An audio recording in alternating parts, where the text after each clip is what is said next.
What's good, everybody? My name is the Generation 71. Thank you for tuning back into this random commentary. And don't worry, I'm an onion now. Just roll with it. Anyways, most of you might have already know that Overwatch recently received an update. So today we're going to go over a couple of the different things that have changed, including the new 3v3 mode. So I hope you guys enjoy. I honestly think it's pretty insane how much has legitimately changed within the last patch. My biggest thing is with Pharah. Now, depending on where you stand with Pharah, she is either a lot better or a lot worse. So with her balancing, what she's ended up getting is her boosts are now more, I guess, viable. So just pressing the jump button to hover, it actually gives you a lot more fuel than it used to. As well as the cooldown of the just overall propelled boost, I believe, is a lot faster. So you essentially can now stay in the air without ever having to touch the ground. So some people might agree that that is better. The downside, which kind of affects me because that's why I played Pharah, is her splash damage has been reduced significantly. So now, like, honestly, unless you get a direct shot or you hit the missile like right next to him, you're not going to get any splash damage. So a lot of people will say, yeah, that's, a good balance. A lot of people will say it's not a good balance. I know a lot of people that said that the problem with Pharah is the fact of her movement ability, the fact that when you're moving just on the floor, just moving left to right, it's more consistent than when you're hovering in the actual air. It's a lot slower, so a lot of people can track you if they're, decent at aiming, which I'm not, of course. I can't hit this person whatsoever. So it really kind of depends on your opinion and how you played Pharah before. I like her, but I definitely am going to miss the splash damage. Maybe in a future patch they'll bring that back. I highly doubt it, just because I think overall a lot of people have agreed with the change overall. So some other ones to get some changes to.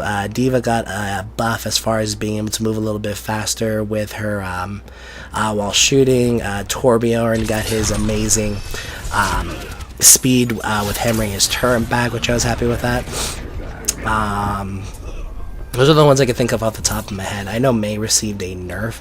I haven't had a chance to play as her yet, so I haven't really experimented with that at all. So I'm also really kind of annoyed that you can't access this map in private games yet, because obviously it's either a 3v3 or a 1v1, and you can't private match those at all. So it kind of makes sense how the map's not in there, but you really don't have a chance to actually go around and look, be like, hey, this is where Mei was stationed at. So I want to see exactly everything as far as lore goes. I know somebody had found it when it was on the PTR on the PC, that there is a note that says happy birthday, but a lot of people are thinking that Mei wrote that note to herself. It's like, is Mei crazy? I don't think Mei's crazy, but she could be crazy. What if she really was a vampire? Oh god, okay. Anyways, I remember watching that video such a long time ago. I wonder if that guy's still doing stuff. I'll have to check him out. So with the 3v3 mode here, I like it a lot than the 1v1 modes, because honestly the 1v1s, the way they balance it is you are playing as the same hero, but honestly there's some that, obviously the point of the game is you should at least know how to play every hero somewhat well, but to be honest, a lot of people main things. So with me, I'm personally good with Mei. I've gotten really good with Zarya and Winston, even though I don't have any Winston gameplay right now. Whereas I'm significantly worse with, let's say, McCree, Symmetra, but I think everybody's bad at Symmetra, to be honest. What else? Lucio I used to be good as, but then I stopped playing as him, so I need to work on him again.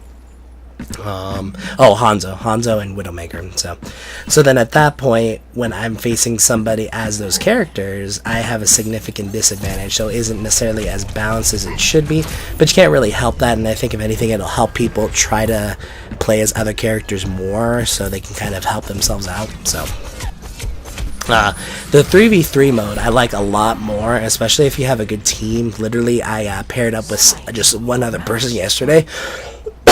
Excuse me. Paired up with one other person yesterday, and they were constantly healing me. We had won 5, 6, 7 in a row. It was ridiculous. So it was fun, but it was ridiculous.